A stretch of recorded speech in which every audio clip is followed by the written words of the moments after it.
നിങ്ങളുടെ ഫേവറേറ്റ് സീരിയലുകൾ ടിവിയിൽ വരുന്നതിന് മുൻപേ സൺ നെക്സ്റ്റ് ആപ്പിൽ കാണാം. ഇനി എല്ലാവർക്കും മുൻപേ കാണൂ. ഇപ്പോൾ തന്നെ സൺ നെക്സ്റ്റ് ആപ്പ് ഡൗൺലോഡ് ചെയ്ത് സബ്സ്ക്രൈബ് ചെയ്യൂ. മാപ്പ് ചോദിക്കുമ്പോൾ തോറ്റു പോകുന്നത് ഞാൻ തന്നെയല്ലേ?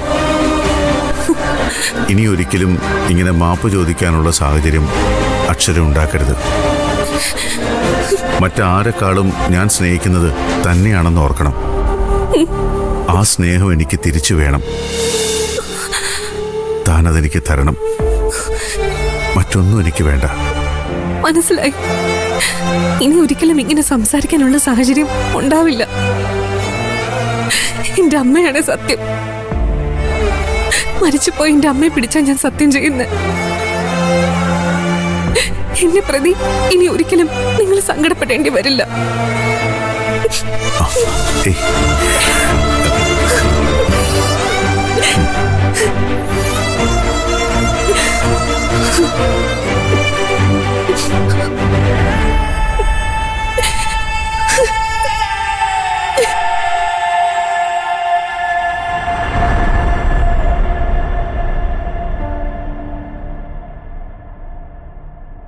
ഇന്ന് ഞാൻ കോടതിയിലേക്ക് പോകുന്നില്ല.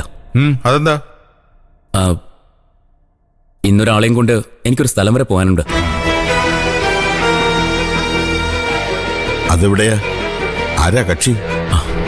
ഭാവിയില് അല്ലെങ്കിൽ വേണ്ട, ഇപ്പൊ ഞാനത് പറഞ്ഞാൽ ശരിയാവില്ല.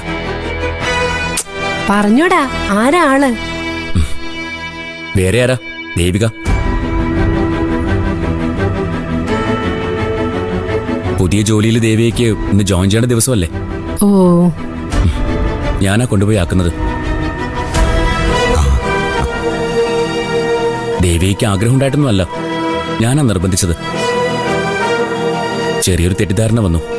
അല്ലായിരുന്നെങ്കിൽ എന്റെ ഭാര്യ ആവേണ്ട ആളായിരുന്നല്ലോ ദേവിക. അങ്ങനെ ആയിരുന്നെങ്കിൽ ഈ ജോലി അവൾക്ക് കിട്ടില്ലായിരുന്നു. നീ മിണ്ടരുത്. നീ ആരാടി ഞങ്ങള് സംസാരിക്കുന്നിടത്ത് കയറി അഭിപ്രായം പറയാൻ? വിവരക്കേട് കേട്ടാ ഞാൻ അഭിപ്രായം പറയും. വിവരക്കേട് നിനക്കാ. അതുകൊണ്ടാണല്ലോ നീ ഇരിക്കേണ്ട കസേരയല്ല ഇപ്പൊ ദേവിക കയറി ഇരിക്കുന്നത്. നീ ചെയ്തത് 100% ശരിയാ മോനെ. നീ തന്നെ അവളെ കൊണ്ടുപോകേണ്ടത്.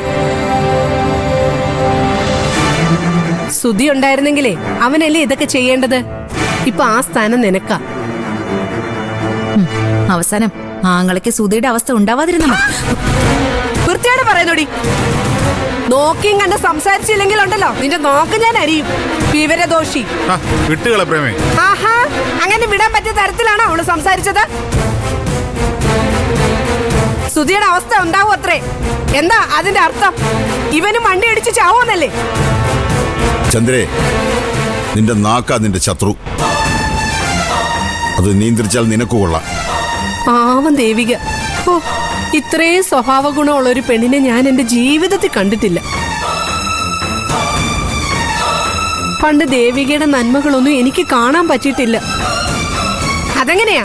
ധൂമകേതു കടന്ന് ഇങ്ങനെ കറങ്ങുകയല്ലായിരുന്നു എന്റെ ചുറ്റും. ഇപ്പൊ അതൊക്കെ മാറി. എന്റെ കണ്ണിന് തെളിച്ചോ വന്നു. ആ സിദ്ധു, പറ്റുമെങ്കിൽ എല്ലാ ദിവസവും നീ തന്നെ അവളെ ഓഫീസിൽ കൊണ്ടുവിടണം. ആരും ഇല്ലെന്നുള്ള തോന്നൽ അവക്കുണ്ടാവാൻ നീ ഇട കൊടുക്കരുത്. ഞാൻ അങ്ങനെ ചെയ്യുവോ ചേച്ചി?